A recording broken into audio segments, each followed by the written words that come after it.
వెనకట ఒక సామెత ఉండే కదా, ఇల్లు కట్టి చూడు పెళ్లి చేసి చూడు అని. ఎందుకంటే కష్టపడి ఇల్లు కట్టినోనికి, కష్టపడి పెళ్లి చేసినోనికే దాని ఖర్చు ఎంతో తెలుస్తుంది.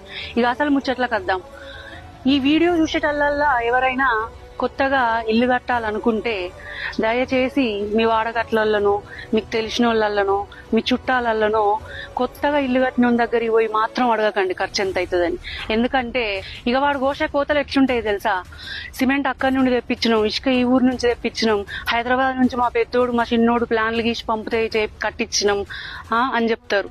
దర్వాజాలు ఏడేయించడం అంటే అసలు ముచ్చట చెప్పాడు, పుట్టి ఈడబెట్టించినాం అని చెప్తాడు.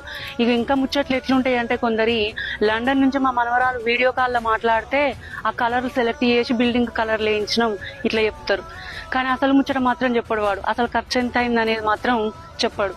ఎందుకంటే ఇవాళ రేపు ఎవరిని ఏమడిగినా వాడి సొంత డప్పు వాడే కొట్టుకుంటాడు తప్ప నీకు కావాల్సిన ఇన్ఫర్మేషన్ మాత్రం ఇయ్యడు. నువ్వు మనోడు తెలిసినోడు కొత్తగా ఇల్లు కట్టుకున్నాడు కదా ఖర్చు ఎంతో బరాబర్ చెప్తాడు అనుకో, నువ్వేను. కానీ వాడేం చెప్తాడు, సొంత డప్పే కొట్టుకుంటాడు. కాబట్టి నీకు కావాలనుకుంటే ఓ మేస్త్రి దగ్గరకో, ఓ ఇంజనీర్ దగ్గరకో పోయి నీ దగ్గర ఉన్న పైసలు ఇంత అని చెప్తే వాళ్ళే నీకు సలహా ఇస్తారు. మనోడు నువ్వు అడిగితే మళ్ళా లేవకుండా ముంచిడిచి పెడతాడు.